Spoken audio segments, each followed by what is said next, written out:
Laurent Gbagbo a eu depuis le début un souci, c'est de faire de la Côte d'Ivoire un pays indépendant. Et c'est ça qui ne lui a pas été pardonné au départ. Gbagbo n'est pas un chef d'État qui demande, qui avant d'aller en conseil de ministre, doit prendre voilà d'abord l'ordre du jour et donnez-moi qu'est-ce que vous en pensez. Et c'est tout ça qu'ils n'ont pas supporté. C'est un homme irréductiblement indépendant dans ses jugements, dans sa volonté de souveraineté, d'établir la souveraineté de la Côte d'Ivoire et de l'Afrique.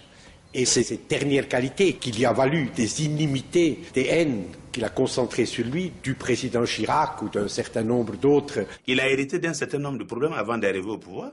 Ce n'est pas lui qui a créé l'ivoirité, je crois qu'il en a hérité. Et les problèmes, les Burkinabés les ont eu là-bas, mais ce n'est pas de son fait. Il a un subconscient européen, qui fait que quand quelqu'un fait irruption sur la scène de l'histoire, comme Laurent Gbagbo, qui dit non, fini le privilège, et qui met en œuvre la vraie souveraineté africaine qui a été volée, détournée, pervertie depuis 1962, surtout sous Houphouët qui était au service total de l'empire néocolonial, eh bien ça heurte le subconscient néocolonial. Celui qui pense qu'on peut sortir de la crise en travaillant à l'affaissement de l'État est contre la Côte d'Ivoire. Et c'est ce que j'ai reproché à la stratégie de Jacques Chirac. Il a essayé de vider la fonction présidentielle.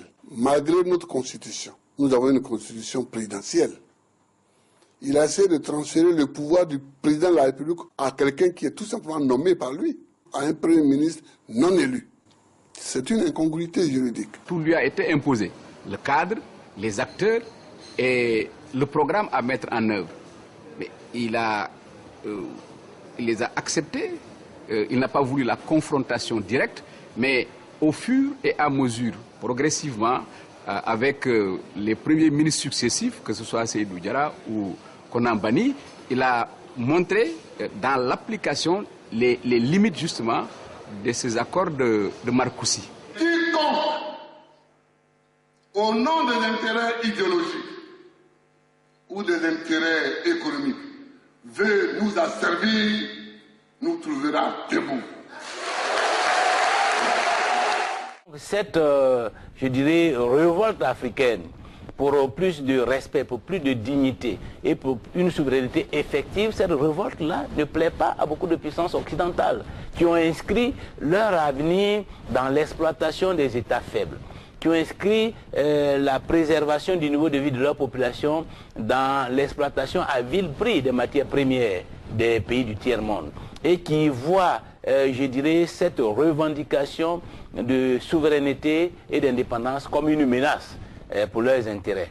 Et donc qui se mobilisent, qui se coalisent pour étouffer cette expérience qui leur paraît dangereuse pour l'avenir du monde occidental, puisqu'elle peut faire tache d'huile dans l'ensemble des pays africains. Et si tel était le cas, la grave crise à laquelle est confronté aujourd'hui le monde occidental ne pourra pas trouver de solution. Parce que pour que aujourd'hui le surendettement que connaît l'Europe par exemple, la crise financière que connaît les États-Unis par exemple, trouve une solution, il faut qu'on trouve des débouchés, il faut qu'on trouve des régions où on peut acquérir à vil prix des matières premières, des ressources pétrolières.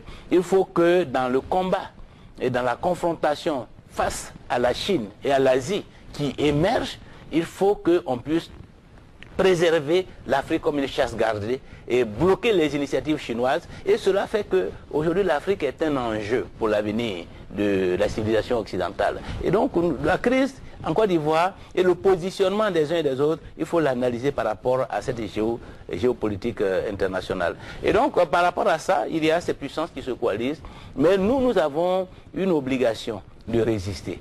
De la même façon que nous nous sommes battus pour mettre fin à l'esclavage, de la même façon que nous sommes battus pour acquérir l'indépendance formelle, mais dont le contenu a été vicié, aujourd'hui c'est le même combat qui est engagé ici en Côte d'Ivoire pour une indépendance réelle, pour une souveraineté effective.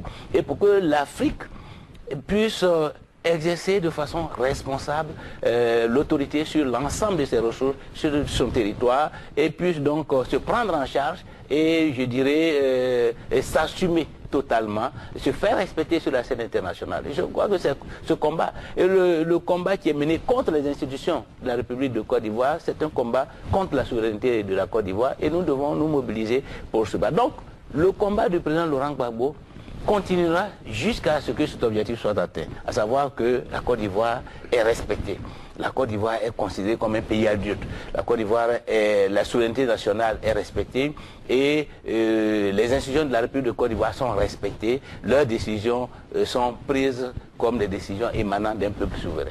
Vous écrivez dans votre propre livre qu'il semble qu'il y ait eu une relation avec Jacques Chirac, entre Laurent Gbagbo et Jacques Chirac. D'ailleurs, Laurent Gbagbo nous le dit aussi, et que le président de la République l'aurait dissuadé de mettre en branle cette opération Dignité.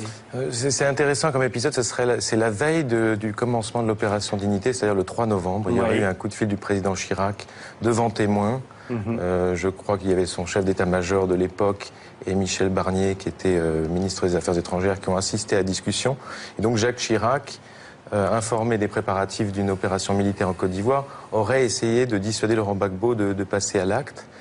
Qu'est-ce que dit Laurent Gbagbo? Il dit, à mon avis à juste titre, là il dit, mais les Français n'ont pas compris, est-ce qu'à la Côte d'Ivoire on a changé d'époque, c'est plus le président français qui peut donner des ordres, s'il n'a jamais pu en donner, mais disons qu'à l'époque d'Houphouët-Boigny, avoir une forte influence, il y avait une connexion très forte entre Paris et Abidjan, et là on a changé d'époque, et Laurent Gbagbo dit très clairement, il dit, j'ai entendu ce que m'a dit Jacques Chirac, mais je suis passé outre. Allé quand même. Oui, c'était pas à lui de me dicter mon comportement. D'accord, ce qui est assez dans le tempérament de ce président. Oui, absolument. L'affaiblissement de la rébellion pousse les forces armées ivoiriennes à lancer en novembre 2004 l'opération Dignité, dans le but de reconquérir Bouaké et réunifier le pays. L'opération est presque terminée lorsqu'un Sukhoi de l'aviation ivoirienne bombarde une position de la force française Licorne à Bouaké et tue 9 soldats français. La riposte de la France est immédiate, toute l'aviation ivoirienne est détruite au sol. Un geste qui met le feu aux poudres. Qui a donné l'ordre de tirer sur le poste français? Pourquoi le gouvernement français ne veut-il pas lever complètement le voile sur cette affaire? Elle a pourtant immédiatement provoqué une crise très grave entre Paris et Abidjan.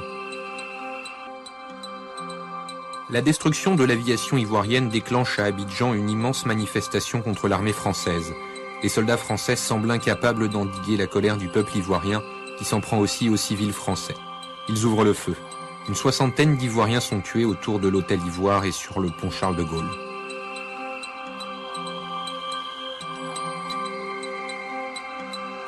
Ce qui m'a marqué dans cela, c'est que ce sont les Français qui contrôlent les identités des Ivoiriens dans leur pays. Et c'est des choses que j'ai rarement vues ou entendues, si ce n'est que c'est un pays occupé. Après cela, après les événements de novembre, tout est rentré dans l'ordre, mais c'était tellement chaud qu'il y a des Français qui n'avaient jamais vu ça ici. Ils n'avaient jamais vu la réaction aussi violente des Ivoiriens qui côtoyaient tous les jours. Et il y a des gens qui ont préféré rentrer pour toujours. Parce qu'ils ont énormément perdu aussi dans cette affaire. On a eu l'impression que la Côte d'Ivoire était en train enfin de se décoloniser. Et donc de bouter hors le colonisateur colonialiste. C'était une impression qui était d'ailleurs soigneusement entretenue par le pouvoir en place, par le régime de Laurent Gbagbo, dans une orthodoxie idéologique parfaite. 35 chars français venant de l'intérieur du pays, qui déboulonnent sur Abidjan, traversent la ville à toute allure et foncent donc directement sur notre résidence. Canon pointé sur notre résidence. Les militaires français qui se dirigeaient vers le palais ne pouvaient pas dire, comme ils l'ont dit, on s'est perdu, on ne savait pas où on était. On s'est trouvé autour du palais présidentiel par hasard parce qu'on a fait une erreur. Je n'y crois pas une seconde. Avant cela, nous avions déjà connu les tirs des hélicos de nuit sur la résidence. Les jeunes offraient leur poitrine nue. Et sur le pont, comme à l'aéroport, ils ont été mitraillés par l'armée française. qui tiraient depuis des hélicos et qui les a abattus alors que c'était des gens qui manifestaient les mains nues.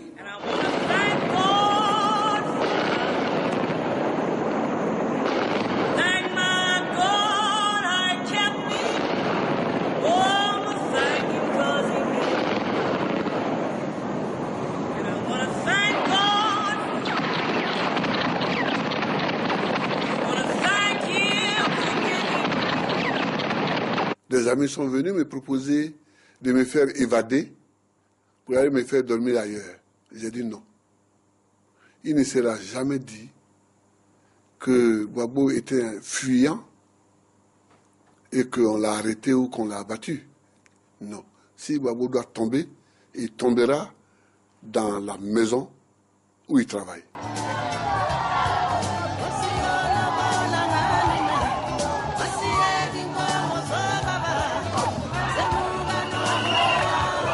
Mbeki arrive à Abidjan le 9 novembre 2004. Et ce dont il est témoin l'édifie sur le rôle de la France en Côte d'Ivoire. The French had taken over, for instance, Abidjan. So they were in control of the airport. They were in control of the road from the airport into the city. They were in control of the bridges in Abidjan. They were in control of the Hotel Ivoire. And so they were deciding what should happen. So they did not want us to come. We said that we had an appointment with the President of the Republic and that we had an obligation to meet, to honor that appointment because we had been asked by the continent to act as mediator. And so we told the French that no, we were coming in order to meet President Gbagbo on the day that was agreed. And that we would land at Abidjan, we would have to, and drive into the city. So in the end, they said, all right, they agree, we should come. So we went. Quand il a vu les soldats français tenir l'aéroport d'Abidjan, tenir les deux ponts d'Abidjan, ça l'a mis hors de lui-même. Mais il a gardé son sang-froid parce que pour régler la crise, il fallait garder le sang-froid. À Abidjan, un long bras de fer oppose Chirac à Gbagbo. Les deux hommes s'affrontent sur le renouvellement de la plupart des contrats signés par les grandes compagnies françaises avec le pouvoir ivoirien. Beaucoup arrivent à échéance prochainement et Gbagbo aimerait mettre fin au clientélisme franco-ivoirien pour faire jouer la concurrence. Un projet notamment est au cœur du contentieux, celui du 3e pont d'Abidjan. Pour le construire, une société chinoise aurait fait une offre bien plus intéressante que celle venant de Paris. La bataille d'Abidjan est aussi une affaire très juteuse pour certaines multinationales dont Laurent Gbagbo a finalement renouvelé les contrats. L'exportation de café et de cacao est dominée par des grosses entreprises américaines, dont Cargill et ADM. Oui, ça fait quand même des jours que je me pose la question, mais pourquoi est-ce que les prix du chocolat n'augmentent pas alors que plus un gramme de cacao ne sort de Côte d'Ivoire depuis 3 mois. La Côte d'Ivoire qui est le premier producteur mondial du cacao avec 1 200 000 tonnes par an. Alors c'est cool que ça augmente pas, mais l'explication, elle, est moins cool. Oui, parce que partout les prix des produits alimentaires augmentent à cause de la hausse des matières premières agricoles. On l'a vu sur le blé, sur le maïs, sur le riz. Et là, en plein cœur de la crise du cacao, zéro augmentation. Pourquoi? Réponse. Des manœuvres spéculatives de stockage, des stockages de fèves de cacao, un imbroglio politico-économique, pour citer le site spécialisé, le blogfinance.com, imbroglio au cœur duquel on retrouve, hélas, et oui, la famille d'Alassane Ouattara. L'après-Gbagbo commence bien. Alors, qu'est-ce que c'est que cet imbroglio exactement? Je vais simplifier et résumer en matière de spéculation, il faut toujours simplifier et résumer. Alors le premier producteur de cacao ivoirien est la société Armajaro Trading Limited. Le propriétaire est un Anglais qui s'appelle Anthony Ward. Et le directeur Afrique de cette société s'appelle, lui, Loïc Folorou. Et c'est là que ça se corse, parce que Loïc Folorou est le fils d'un premier lit de Madame Dominique Ouattara, épouse Alassane Ouattara. Alors, l'été dernier, à la veille des élections ivoiriennes, la société Armajaro avait acheté et stocké 240 000 tonnes de cacao. Pourquoi? Parce que la famille Ouattara était bien sûr très bien informée que les élections risquaient de mal se passer, que ça pouvait dégénérer, les ports bloqués, l'export de cacao paralysé. Donc ils avaient stocké, ça s'appelle de la spéculation, bien vu car à l'automne dernier, au moment des élections, les prix du cacao ont flambé. Et Anthony Ward et Loïc Folloroux ont liquidé une partie de leur stock. Conséquence, les prix sont retombés. Bis repetita, ça s'est passé le 24 janvier dernier. Ouattara, soutenu par la France, les États-Unis et l'Union européenne, annonce le gel des exportations de cacao de Côte d'Ivoire. Alors, les cours mondiaux immédiatement ont pris 6%. On est monté jusqu'à 3 666 $ la tonne de cacao. C'est le niveau le plus élevé depuis 1979. Et là-dessus, qu'est-ce qui s'est passé? Anthony Ward et Loïc Folloroux ont revendu leur stock, empoché les bénéfices. Et du coup, comme ils ont revendu, les prix sont immédiatement retombés. Vous savez maintenant pourquoi les prix du chocolat n'augmentent pas. La société Armajaro stocke d'avance et revend à mesure pour empocher les bénéfices. Alors précisons deux choses. Un, c'est que cette spéculation est parfaitement légale et que deux, elle est parfaitement connue des milieux d'affaires et boursiers spécialistes de l'Afrique et du cacao. Il pourrait attendre davantage et gagner encore plus d'argent s'il laissait le cours flamber. Oui, mais en matière de spéculation, il ne faut pas trop attendre non plus. Comme l'expliquait le journal Le Monde dès le 24 février, je cite, « La résolution du conflit pourrait faire retomber brusquement les cours. Un bon tien vaut mieux que deux, tu l'auras. » Voilà. Conclusion, M. Ouattara commence son règne, si jamais il advient, par un enrichissement spéculatif en profitant de la guerre civile et de la crise. Je trouve que c'est moyen cool là. Et pas très bon signe pour l'avenir de la Côte d'Ivoire, dans tous les cas. Les richesses pétrolières offshore, vous voyez, au large de la Côte d'Ivoire, qui intéressent beaucoup les Américains et les Français. Il n'est pas sûr d'ailleurs qu'Alassane Ouattara soit plus l'homme des Français que des Américains. On risque d'avoir des déconvenues géopolitiques de ce côté-là. Dans le cas du pétrole qu'on a maintenant découvert, et en particulier de ce quatrième gisement, le gisement Baobab, pourquoi les Américains s'y intéressent-ils? Eh bien, pour une raison simple, c'est que ces gisements-là sont et seront offshore. Et les Américains, présentement, ne s'intéressent sur la côte de l'Afrique et dans le golfe de Guinée qu'aux gisements offshore parce que ce sont des zones calmes, forcément, par définition. Aucune guerre civile ne peut menacer un gisement offshore. Et c'est ce qui les intéresse en Côte d'Ivoire parce qu'actuellement, ils sont en train d'essayer de mettre la main sur tout ce qui peut leur fournir du pétrole au cas où leur échapperait l'énorme réserve, l'énorme richesse du Moyen-Orient. Il faut aussi et surtout compter avec le golfe de Guinée, qui se présente aujourd'hui comme le centre d'intérêt des pays à la recherche de la sécurité énergétique dont font partie la France et les États-Unis. Le golfe de Guinée dispose d'un des plus grands gisements sous-marins de pétrole connus au monde. Avec 24 milliards de barils de réserves de pétrole prouvées, cette partie du continent qui est la synthèse de l'Afrique centrale et de l'Afrique occidentale est de loin la première région pétrolière africaine avec des pays comme le Nigeria, l'Angola et la Guinée équatoriale qui figurent au peloton de tête des pays producteurs de pétrole du continent. Avec une production de 4,5 milliards de barils par jour, le golfe de Guinée est devenu une région des plus prometteuses, renfermant du pétrole brut de qualité, facile à raffiner. La forte attractivité de cette région suscite des convoitises de plus en plus grandes de la part des consommateurs. Les Européens, qui ont une influence traditionnelle, les Américains, qui entendent s'y positionner solidement et durablement, sans oublier les Chinois, qui sont en embuscade. Ces gisements offshore, présentant alors l'avantage d'être protégés des conflits armés de la région, garantissent une production relativement constante et sûre des exportations plus faciles vers l'Europe et les États-Unis. Le golfe de Guinée émerge donc aujourd'hui comme un nouveau centre de gravité énergétique et devient désormais le théâtre d'influences mutuelles entre la France et les États-Unis. Sait-il seulement, le président ivoirien, qu'il est pris au piège de la bataille américano-française pour le contrôle du golfe de Guinée? La Côte d'Ivoire demeure un pays essentiel avec son hub port, le deuxième d'Afrique après celui de Durban en Afrique du Sud, sa position médiane sur la côte atlantique et ses infrastructures économiques inégalées en Afrique de l'Ouest. Toutes choses qui devraient permettre des exportations rapides vers l'Europe et l'Amérique au départ du golfe de Guinée. Laurent Gbagbo, s'il n'a pas réellement touché aux intérêts français, Total vient de se voir accorder un important champ pétrolier, Bouygues et Bolloré n'ont rien perdu, il a lui aussi fait jouer les appels d'offres, invité de nouveaux acteurs économiques qui, craint Paris, pourraient se rapprocher ainsi du golfe de Guinée. Derrière le maintien ou non de Gbagbo au pouvoir, se joue le contrôle du golfe de Guinée, cet Eldorado pétrolier que Français ou Américains, en perte de vitesse dans le monde arabe et unis pour cette fois, ne souhaitent pas voir passer en d'autres mains.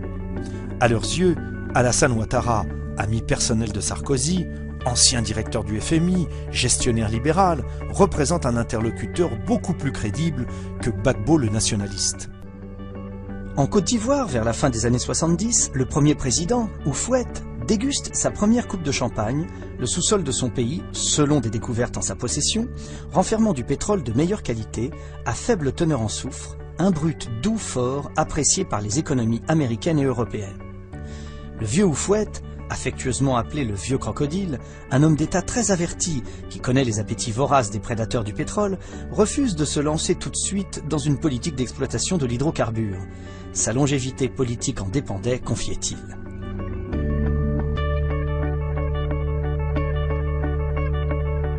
À la mort du patriarche, Henri Conan Bédier, son successeur, n'a pas rompu avec la France, s'engageant totalement dans les sillons tracés par son géniteur politique, Houphouët-Boigny. La réalisation de tous les pans de son projet Éléphant d'Afrique était confiée à des entreprises françaises. En 2000, Laurent Gbagbo, l'opposant historique à Houphouët-Boigny, arrive au pouvoir. Alassane Ouattara, écarté de la présidentielle par la Cour suprême pour nationalité douteuse, promet de ne pas attendre 5 ans, la durée constitutionnelle du mandat présidentiel, pour monter aux affaires. La France venait de trouver là un pion pour engager la bataille contre Laurent Gbagbo, dont le nationalisme exacerbé, murmure Paris, pourrait freiner les velléités hégémoniques de la coalition franco-américaine sur le continent. Dans l'entourage de Gbagbo, l'idée d'une monnaie ivoirienne est évoquée. La fermeture du 43e bataillon d'infanterie et de marine et le départ des militaires français sont envisagés par Mamadou Koulibaly, le numéro 2 du régime. Gbagbo entend aussi réviser des contrats léonins passés par Ouattara avec Bouygues. La manne pétrolière doit être revue à la hausse au profit de son pays. En outre, en 2002, la Côte d'Ivoire, porte d'accès au golfe de Guinée en Afrique de l'Ouest, ne cachera pas son intention de s'ouvrir largement à la Chine, ce pays qui tire déjà 30% de son pétrole brut de l'Afrique. Beijing octroie des crédits en dollars aux pays africains sans exiger de contrepartie, prenant le contre-pied des règles du jeu par lesquelles Washington exerce habituellement son contrôle via la Banque mondiale et le FMI. Cette main tendue à la Chine signera l'inscription de la Côte d'Ivoire sur la liste des pays essentiels à occuper par tous les moyens pour le contrôle sans partage du golfe de Guinée.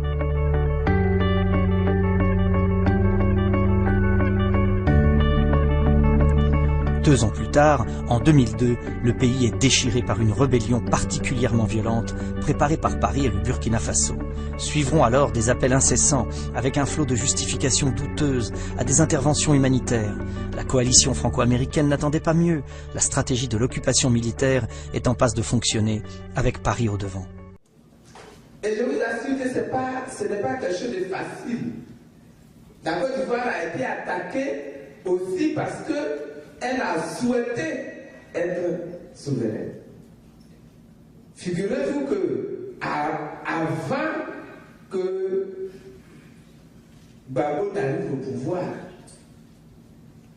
à ces époques-là, des années 60 jusqu'aux années 2000 quasiment, dans quasiment tous les pays d'Afrique, quand le gouvernement va tenir son conseil des ministres, il fallait téléphoner l'ordre du jour à l'ancien colonisateur qui apprécie et décide que tel point, vous pouvez le traiter, mais il faut le traiter dans tel sens. Tel autre point, ce n'est pas encore le moment de le traiter, donc il faut le retirer de l'ordre du jour. Figurez-vous également que lorsque nous sommes devenus indépendants, nous avons signé avec l'ancien colonisateur ce qu'on appelle un accord de coopération. Et dans ces accords de coopération que nous avons signés, nous disons clairement que nous sommes indépendants, mais nous ne sommes pas encore prêts pour être totalement souverains. Donc, notre économie, par exemple, va dépendre le développement de nos ressources va dépendre de l'ancien colonisateur. Au moment de devenir indépendant, nous n'avions pas le droit dans notre pays de créer des usines pour transformer nos produits. Nous devions produire pour les besoins de l'ancienne métropole. L'ancienne métropole a besoin de café, elle a besoin de cacao. Nous devons produire le café et le cacao. Et nous devons leur vendre tout notre café et tout notre cacao. Et eux seuls avaient le droit de revendre notre café et notre cacao à qui ils voudraient. Et nous n'avions pas le droit de construire chez nous des usines pour fabriquer le chocolat.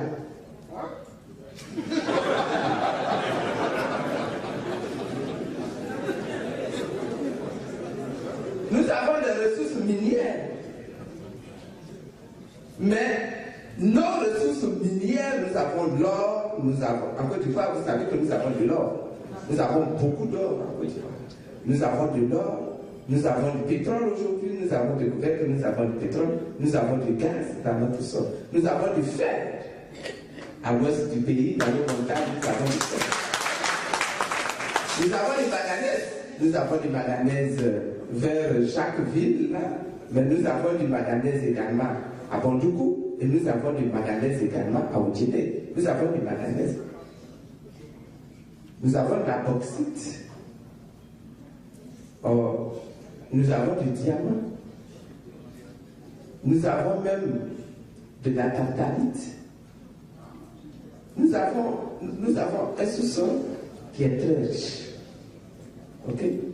Mais nous n'avions pas le droit de transformer notre or, notre fer, notre bauxite, notre manganèse, notre diamant. Nous n'avions pas le droit. Nous n'avions pas le droit de vendre nos ressources à un autre pays qu'à la France, sauf si la France est d'accord pour que nous vendions à un autre pays. Et donc, un des problèmes que le président Gbagbo a posé, qui pose encore, c'est la question de la souveraineté. Il faut qu'un pays ait le droit de commercer avec qui il veut, de faire transformer son pays par qui il veut, de passer un partenariat avec qui il veut, dans l'intérêt de sa nation, dans l'intérêt de son peuple. Et bon, on nous a fait un petit peu la guerre parce que nous avions voulu diversifier les relations et passer des accords, des partenariats avec la Chine, avec le Brésil. Vous voyez? Il me semble souvent que les Africains ont peur d'être indépendants. Ils ont peur d'être indépendants. Par exemple, je suis en train d'étudier avec le président Bian comment faire pour créer au niveau de l'Afrique une banque d'investissement. Les Africains ont les moyens d'avoir une banque qui soit totalement indépendante des autres. Bon, on n'est jamais totalement indépendant dans le monde éclaté où nous vivons, mais je veux dire de prendre l'initiative. De prendre l'initiative. Au lieu d'être tout le temps dans une politique de mendicité, nous pouvons prendre des initiatives nous-mêmes. Bon, là-dessus aussi nous sommes d'accord. Donc, aujourd'hui, je pense que notre appartenance à l'Afrique, qui est le continent le moins développé du monde, doit s'exprimer en termes très concrets. Et tant que nous ne prenons pas en main notre indépendance et notre capacité à agir nous-mêmes, nous ne nous en sortirons pas. Selon l'article 35 de la Constitution, il y a certains qui ne devaient plus être candidats. Je cite Alassane Ouattara, je cite Konan Bédié. Vous comprenez? J'ai pris l'article 48, qui est l'équivalent de l'article 16 de la Constitution française. J'ai pris l'article 48, après discussion avec Thabo Mbeki, qui était le médiateur, et les autres, Bédié, Ouattara, et pour qu'il y ait la paix, j'ai décidé que tous deviennent candidats. et se fondant sur cette décision, le Conseil constitutionnel a jugé les candidatures. Il y avait 22 candidatures déposées. Il a jugé les candidatures. Il en a retenu 14. Personne ne se plaignait à l'époque du Conseil constitutionnel. Les institutions sont en place, reconnues par tous. Elle proclame le président élu. Tout le monde dit non. Que nous, c'est Ouattara que nous tenons pour président. Alors, qui est ce nous? Qui est ce nous? Ah non, je veux dire, d'abord, puisque avec cette question vous me poussez à aller au fond des choses, je vais y aller. C'est nous, c'est d'abord la France, mais c'est surtout l'ambassadeur de France et l'ambassadeur des États-Unis. Parce que nous voilà au terme du premier tour. Les résultats sont un peu contestables, mais je ne les ai pas contestés parce que, bon, être venu premier avec 38% ou avec 46%, c'est être président au deuxième tour, de toutes les façons. Donc, on avait rédigé des requêtes en annulation de certains points, mais après j'ai dit à mon conseil juridique de laisser tomber, puisque, bon. Mais à ce moment-là, la CEI donne des résultats partiels au premier tour et les transmet au Conseil constitutionnel. Le Conseil constitutionnel fait ses études et puis rend une décision où elle reconduit quasiment, je dis quasiment parce que il y a des détails, elle reconduit quasiment, les résultats provisoires, les rendant ainsi définitifs. Bon. Jusque-là, rien à dire.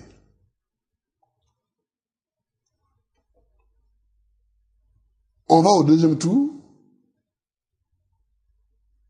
La CEI a 3 jours pour donner les résultats provisoires. Elle n'arrive pas à les donner. Et moi, je sais maintenant, pourquoi elle n'arrive pas à les donner.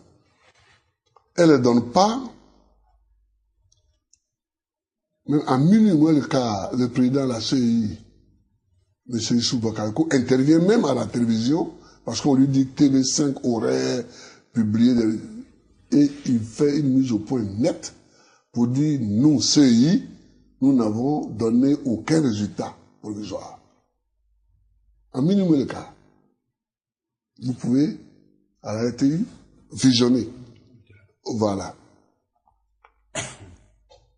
Minuit arrive. Candidat, je suis devant mon poste de télévision parce que c'est le moment que tous les candidats guettent pour voir comment les votes, s'ils se sont portés sur eux, sont traités. Minuit passe. Donc la CEI est au niveau du temps hors jeu. C'est fini pour la CEI. Le lendemain, le président du Conseil constitutionnel, nous le savons maintenant, récupère donc tous les documents et puis, avec le Conseil constitutionnel, ils se mettent à travailler. C'est en ce moment-là que l'ambassadeur de France et l'ambassadeur des États-Unis vont chercher Youssouf Bakayoko, président de la CEI. Je ne dis pas dire vont chercher la CEI, mais vont chercher l'homme Youssouf Bakayoko et l'amènent à l'hôtel du Golfe, qui est le quartier général électoral de mon adversaire.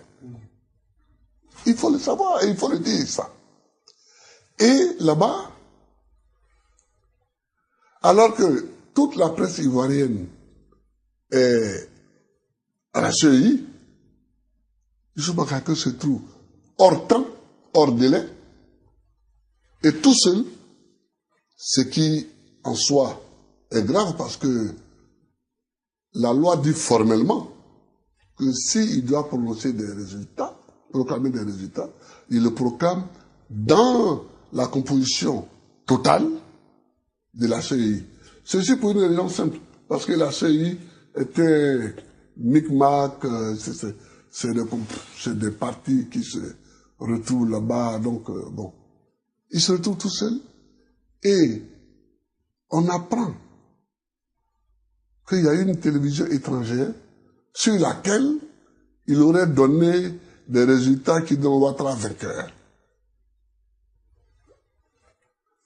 Le président du Conseil constitutionnel intervient encore pour dire que le Conseil constitutionnel travaille et que ça, ce ne sont pas des résultats. Le Conseil constitutionnel travaille donc sur les résultats et sur les requêtes que nous, les requêtes que nous avons écrites. Puisque, si vous le voulez, je pourrais rentrer dans les détails, mais c'est même pas d'abord la peine. Nous avons fait des requêtes et au terme de, je sais pas, 2 jours de délibération, 2 ou 3 jours, il décide que Gbagbo Laurent est proclamé président de la République, élu. À partir de ce moment-là, Français et Américains disent non, nous c'est Ouattara que nous reconnaissons. C'est tout ça qu'on appelle le complot. Un État existe, il fonctionne. Ces institutions fonctionnent.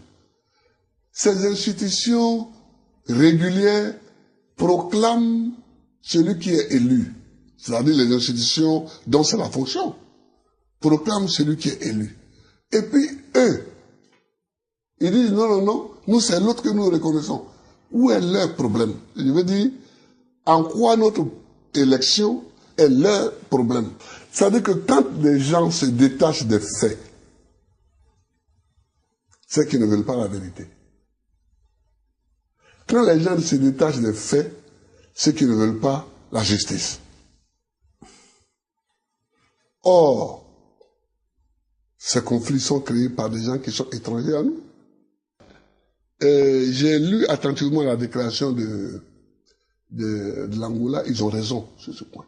C'est-à-dire que, avec les positions incroyables, injustifiables et inexplicables qu'ils prennent, ces pays-là poussent à un affrontement interne.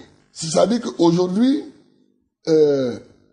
moi je m'appuie sur les institutions ivoiriennes, sur les lois ivoiriennes, et alors que vous avez maintenant, à cause de ces positions, d'autres qui s'appuient sur les puissances étrangères. Sur les puissances étrangères pour dire, ah, tant que ceux-là me reconnaissent, je vis, j'existe. C'est ça. Mais je vais vous signaler quelque chose de très intéressant. Je suis président élu en 2000, n'est-ce pas? Bon. En 2002, je suis attaqué, agressé. Parce que quand on parle de complot, c'est à tout ça qu'il faut penser. On n'a jamais vu ni la France, ni l'Union européenne, ni les États-Unis, ni l'ONU prendre des sanctions contre ceux qui ont agressé un État. Est-ce que vous voyez? On ne les a jamais vus prendre des décisions, ni l'Union africaine, ni la CEDEAO prend une décision contre ceux qui ont agressé un régime établi conformément à la loi. On ne les a jamais vus. Ça n'a jamais été un débat. De la manière dont aujourd'hui l'élection présidentielle en Côte d'Ivoire est un débat, ça n'a jamais été une préoccupation pour toutes les personnes qui sont intéressées aujourd'hui. Or, cette position qu'ils prennent est la continuation de l'agression que nous avons subie en 2002. Que depuis 2002 jusqu'à aujourd'hui, ceux qui ont pris les armes contre un État souverain, un régime démocratiquement installé, ceux-là n'ont jamais été sanctionnés par personne.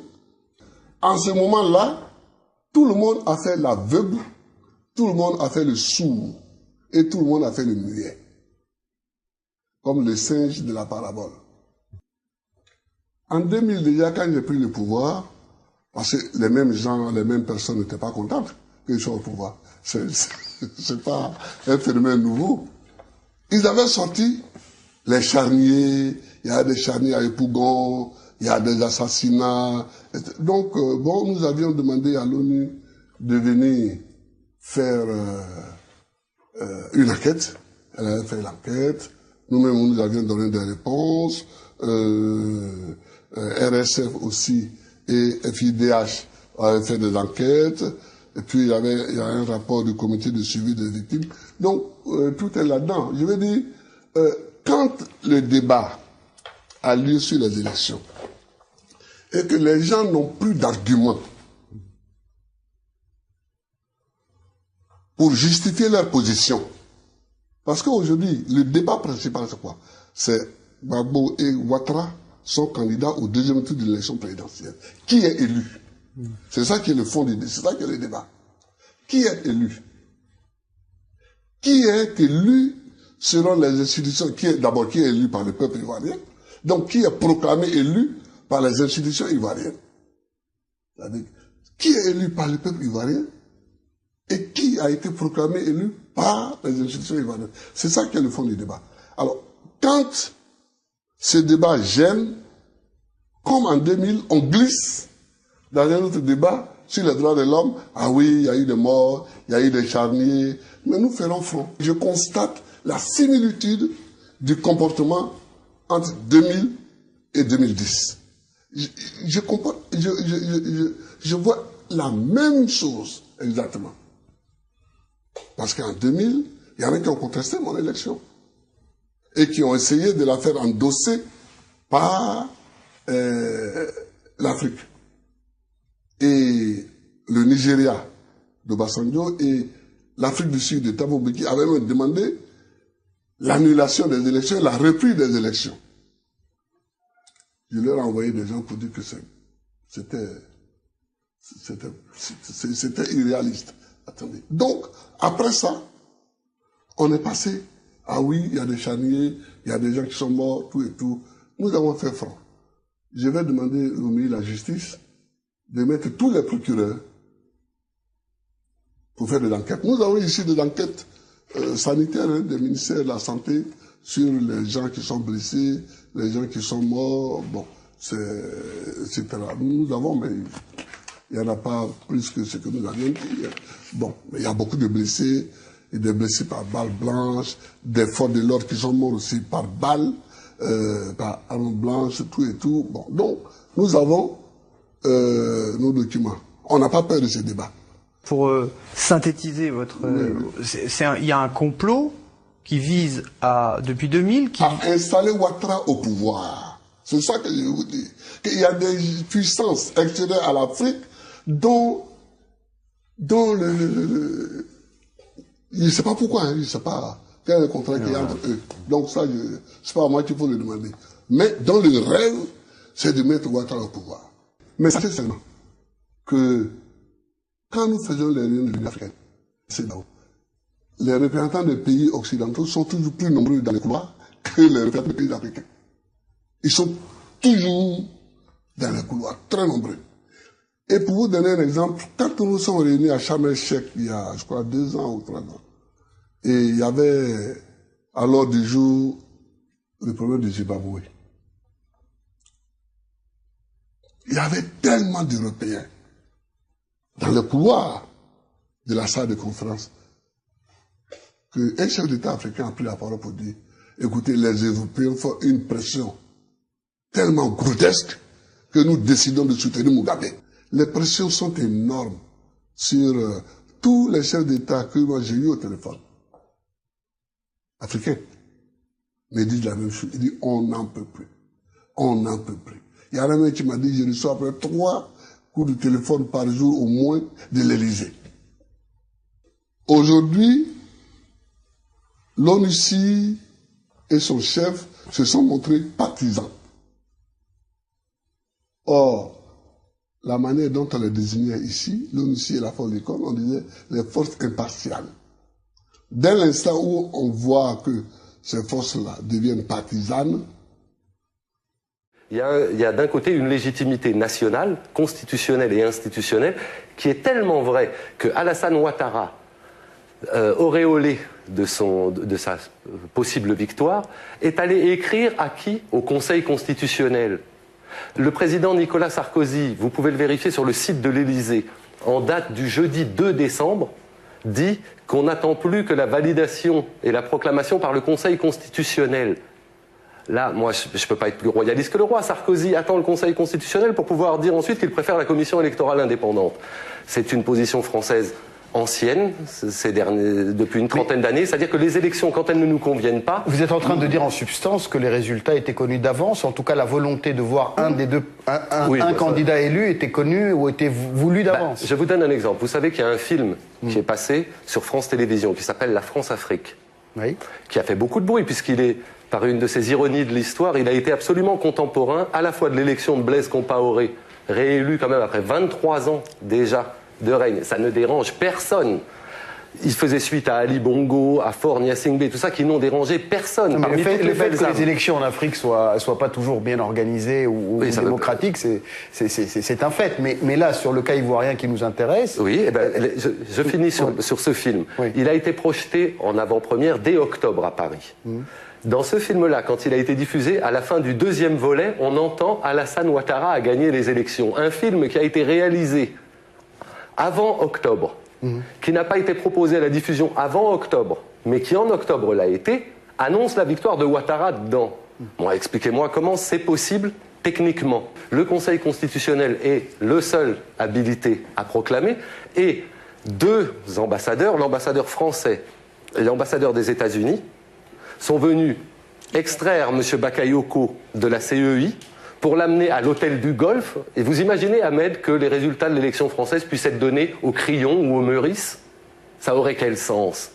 Ça n'en aurait pas. Est-ce que vous savez aussi que Nicolas Sarkozy, faisant fi et au mépris de toutes les conventions et de toutes les pratiques d'État à État, écrivait des courriers au président de la CEI pendant qu'elle était en délibération?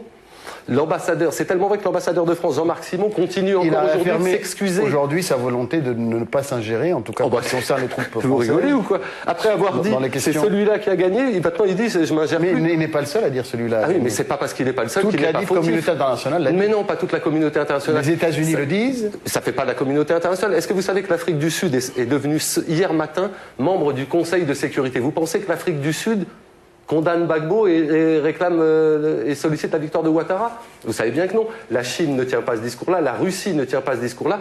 Et depuis l'arrivée de Roland Dumas et Jacques Vergès, il ne m'étonnerait pas que des pays du Maghreb... Qui réclament le recomptage des voix. Absolument. Il ne m'étonnerait pas que des pays du Maghreb, de l'Amérique du Sud et du monde arabe plus largement deviennent des soutiens à Gbagbo. Et on reparlera de la communauté internationale à ce moment-là. Jonathan Goodluck a reçu 11 coups de fil en une journée du président Sarkozy. C'est-à-dire qu'en ce moment, le président de la République française non seulement exaspère les Africains, mais humilie les Français.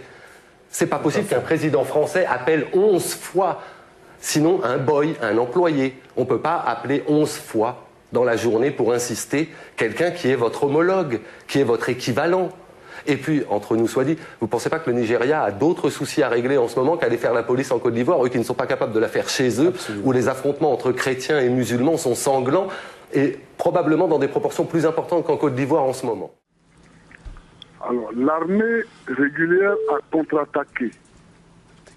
Et au moment où l'armée pensait les avoir suffisamment affaiblis sur Abidjan, et donc s'apprêtait à prendre la contre-offensive pour aller à l'intérieur du pays, hier, lundi, la France a opéré des frappes aériennes avec des avions de guerre et a bombardé des sites stratégiques de la capitale de Côte d'Abidjan. Moi, je ne connais pas de résolution de l'ONU où cette institution demande à la France de rentrer en guerre contre nous. Or, hier lundi, la France est rentrée directement en guerre contre nous. Avant cela, elle était en guerre contre nous, mais de façon indirecte. Elle transportait les troupes rebelles d'un point à un autre, elle les armait, elle leur donnait des munitions, Mais hier, c'était vraiment la seule fois où la France est rentrée directement en guerre. Il y a toutes les soutes à munitions de l'armée d'Abidjan ont été bombardées. Le palais de la présidence a été bombardé. La résidence du chef de l'État a été bombardée pendant que je m'y trouvais. La télévision nationale a été vraiment détruite. La radio aussi, etc. Je trouve absolument ahurissant que la vie d'un pays, la vie d'une nation entière, se joue sur des coups de dés ou des coups de poker dans des capitales étrangères. Des gens se lèvent, disent n'importe quoi qui n'a rien à voir avec la réalité. Ce n'est pas sage. Beaucoup de pays ont reconnu depuis la victoire d'Alassane Ouattara. Oui, c'est-à-dire que beaucoup de pays ont dit que Ouattara est le nouveau président. C'est différent de reconnaître la victoire. Or, pour reconnaître la victoire, c'est le Conseil constitutionnel seul qui le proclame. Or, je suis celui que le Conseil constitutionnel a proclamé vainqueur. Les autres, ils ont dit que Ouattara est le nouveau président. C'est tout à fait différent. Voici la résidence du président Laurent Gbagbo. Elle a été bombardée. Vous voyez les impacts.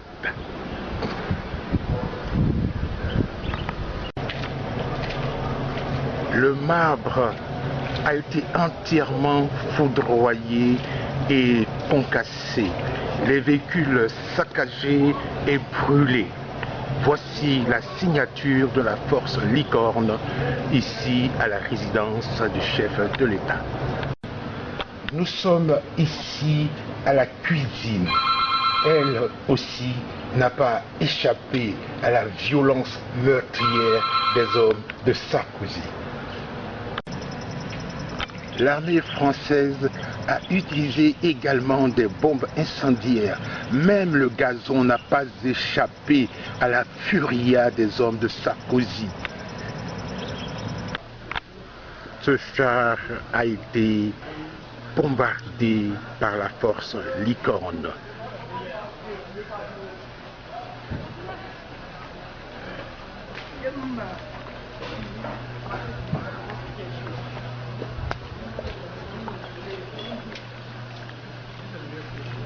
C'est à la résidence du président de la République.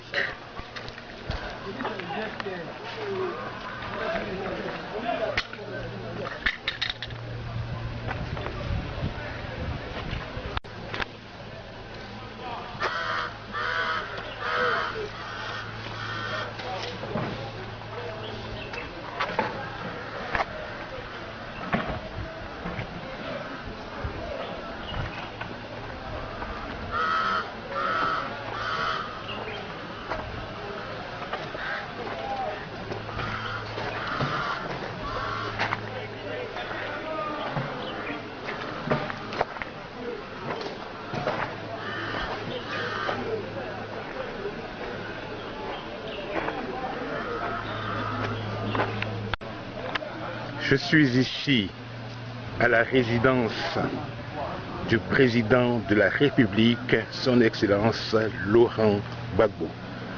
La Licorne, avec ses avions, ont bombardé la résidence hier. Voici, la maison du président a été touchée. Voici les chars qui gardaient l'accès à la résidence. Ils ont été bombardés. La France de Sarkozy est toujours dans la logique de la violence et de la mort. On ne peut même pas penser un moment qu'un président français, Nicolas Sarkozy, peut décider de sa maison de l'Élysée de bombarder la résidence du président Laurent Gbagbo. les chambres bombardées, la cuisine bombardée, le gazon bombardé, les familles bombardées, la femme, les enfants, les petits-enfants bombardés. C'est inimaginable. Et nous voyons cela avec beaucoup de souffrance. Mais nous résistons. Nous résistons parce que notre question, ce n'est pas Laurent Gbagbo. Notre question, c'est le symbole que cet homme représente pour notre pays. Le seul pays que nous avons au monde. Et tous, nous ne pouvons pas accepter cela. Et nous avons résisté, nous continuons de résister.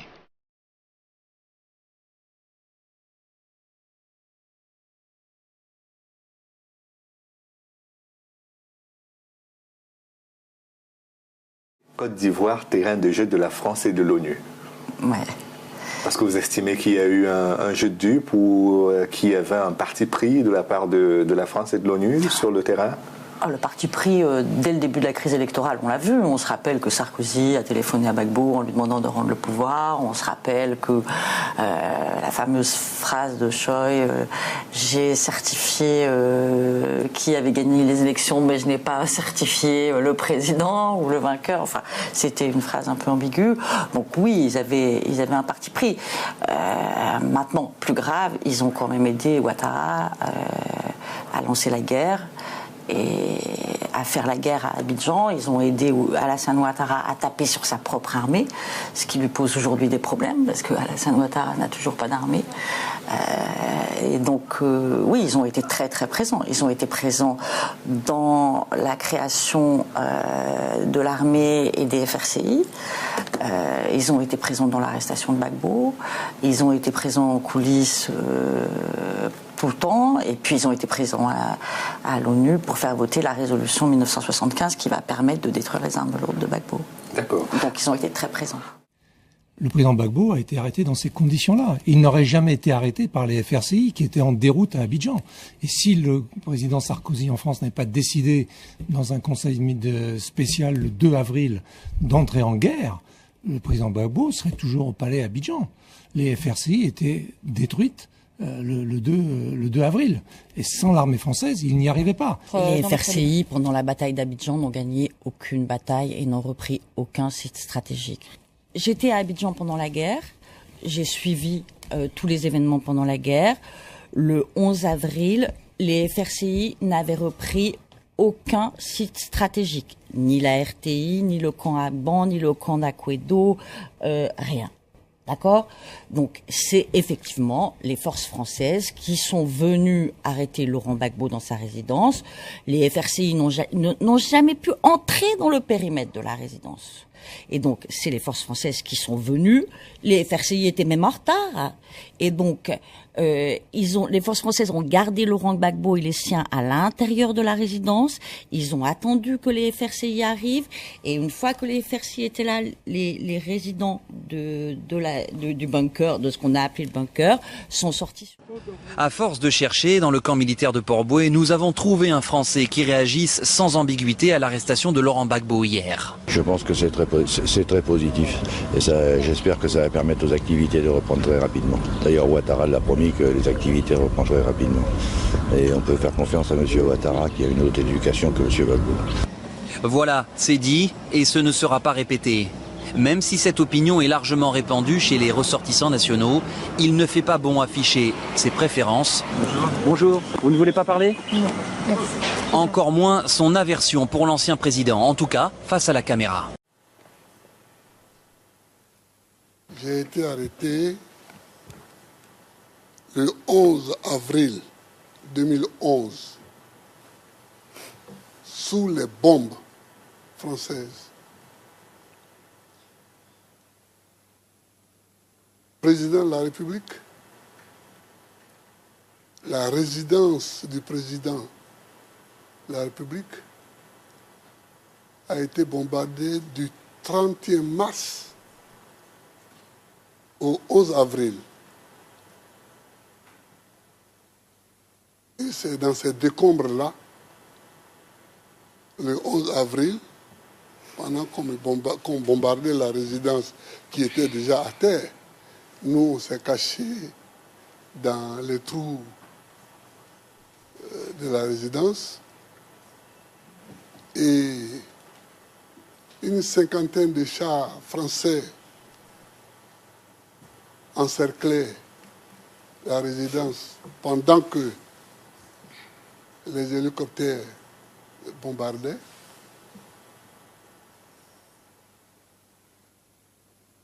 C'est dans ces conditions-là que j'ai été arrêté. J'ai vu devant moi mourir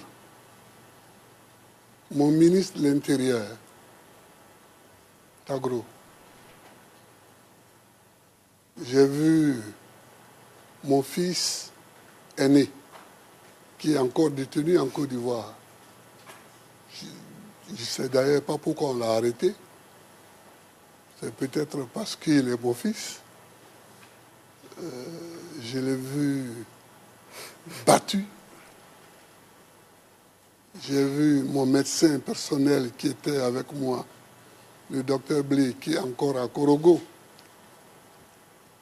Je l'ai vu battu et j'ai cru même qu'il allait mourir, mais Dieu merci, il n'est pas mort.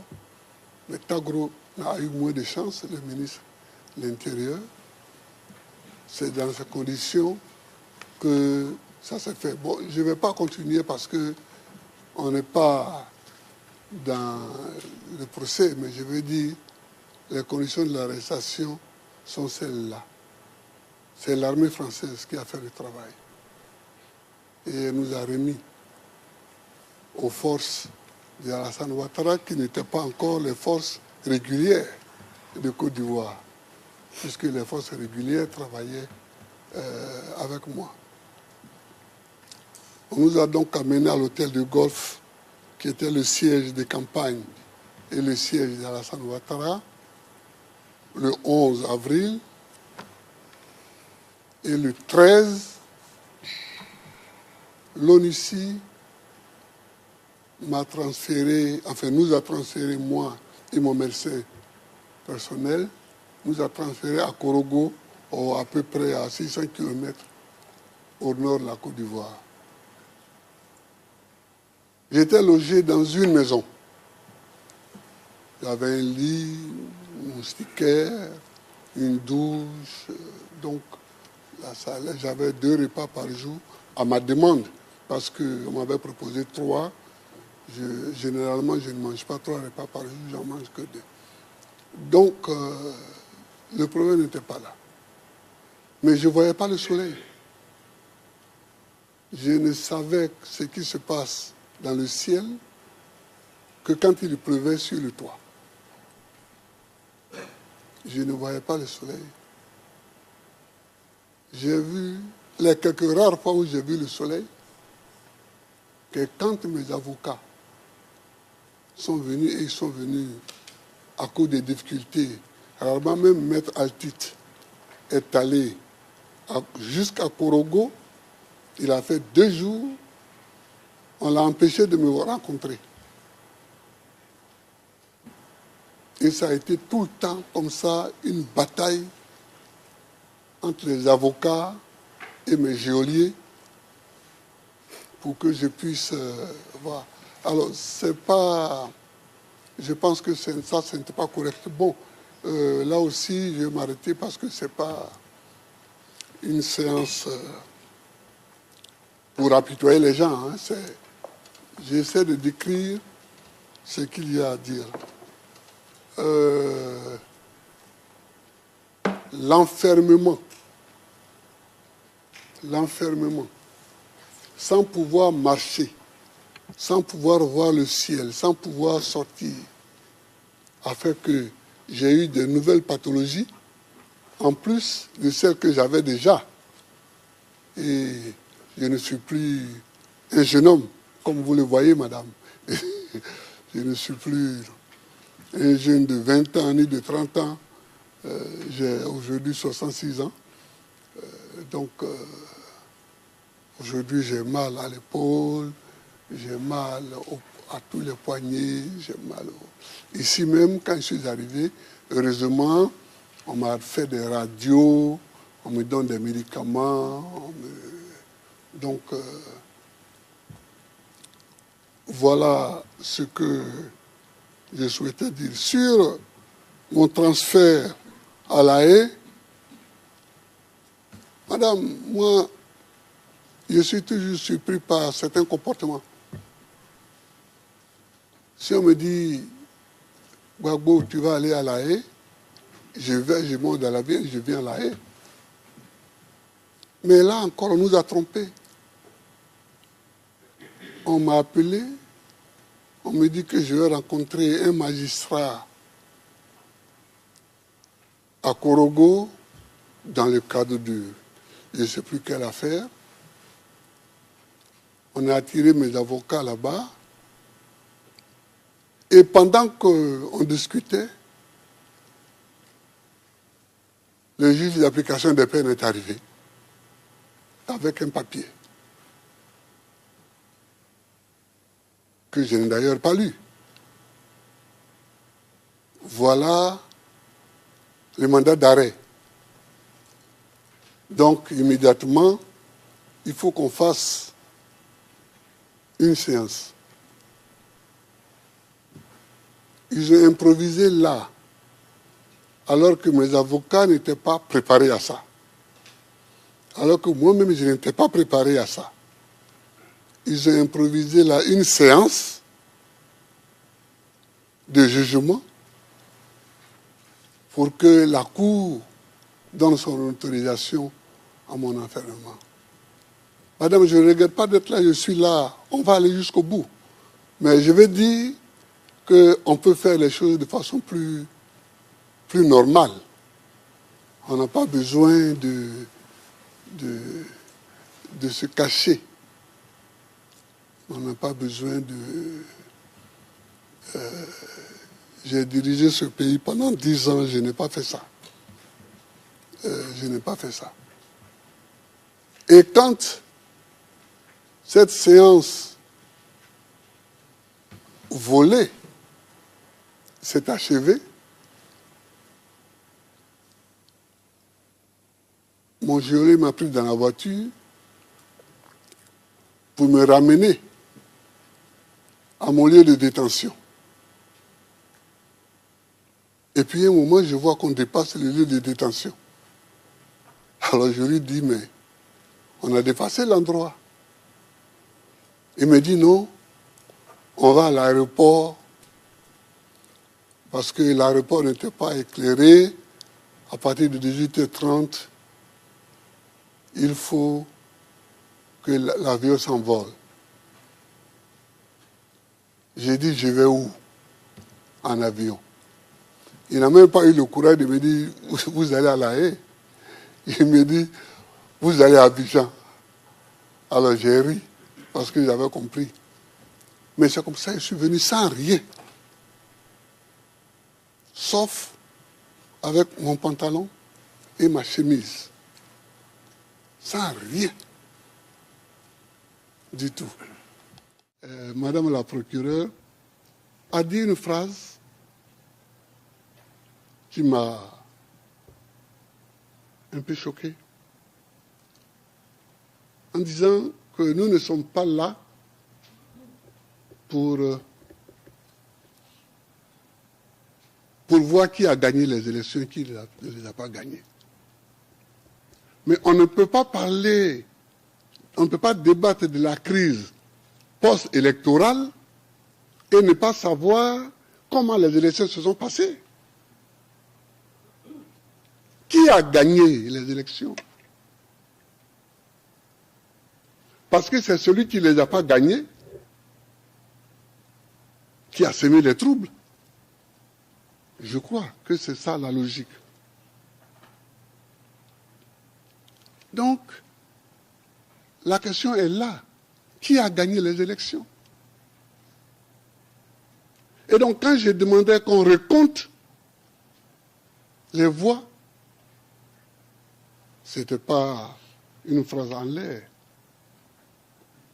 Vous avez vu vous-même les documents dont dispose l'accusation et sur lesquels les voix des électeurs sont répertoriées, on a vu que dans la seule ville de Bouaké, on a ajouté 100 000 voix à mon adversaire.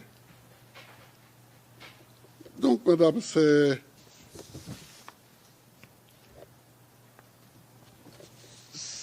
ça le fond de la question. C'est ça le fond de la question. On nous a attaqué en 2002, j'ai fait mon travail. C'est-à-dire que je n'ai jamais cru que la Côte d'Ivoire allait s'en sortir par la guerre. Je n'ai jamais cru ça. J'ai toujours cru qu'on s'en sortirait par la discussion. Même si je sais qu'ils ont tort. Mais pour s'en sortir, j'ai toujours cru à la discussion. Alors j'ai parcouru toute l'Afrique. On a fait les négociations de Lomé. Ils ont fait les négociations de Marcoussis et de Kléber, mais ça, je laisse ça de côté parce que c'est...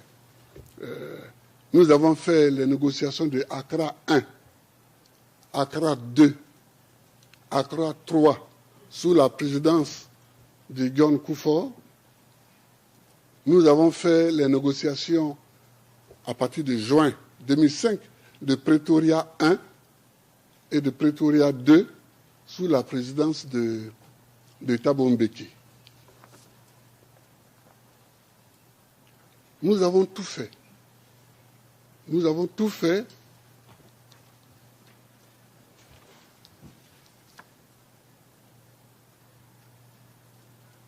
Nous avons tout fait pour que la discussion avance.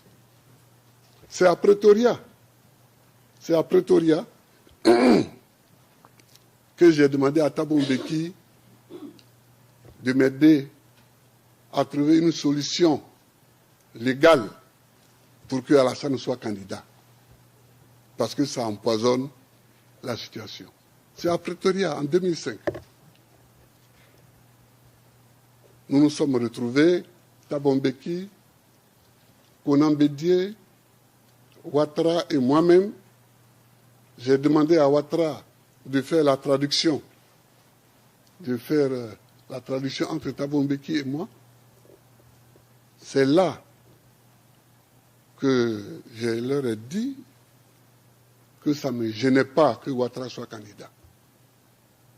Mais comme mon électorat aussi est là, donc il faut que Thabo Mbeki nous écrive à nous tous, à Abidjan, pour que après je puisse prendre une décision. Je n'aime pas l'article 48 de la Constitution.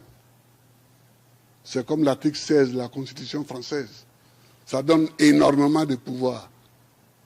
Mais ce jour-là, j'ai pris l'article 48 de la Constitution et j'ai permis à Ouattara et à Bédié, d'être candidats. Donc, mesdames, voilà ce que je voulais vous dire. Voilà ce que je voulais vous dire. Nos pays, nos États, et ce sera mon dernier point, sont fragiles. Nos États sont fragiles. Et chaque fois qu'un chef d'État européen ou occidental me disait « Faites la démocratie en Afrique », je lui disais « Nous avons besoin de la démocratie, non pas parce que vous le dites, mais parce que nous-mêmes, nous avons effectivement besoin pour construire nos États. » Mais la démocratie, ce n'est pas seulement le vote. C'est qui dit le vote. Qui dit le résultat du vote. C'est ça aussi la démocratie. Quand on s'en va prendre une nuit, le président du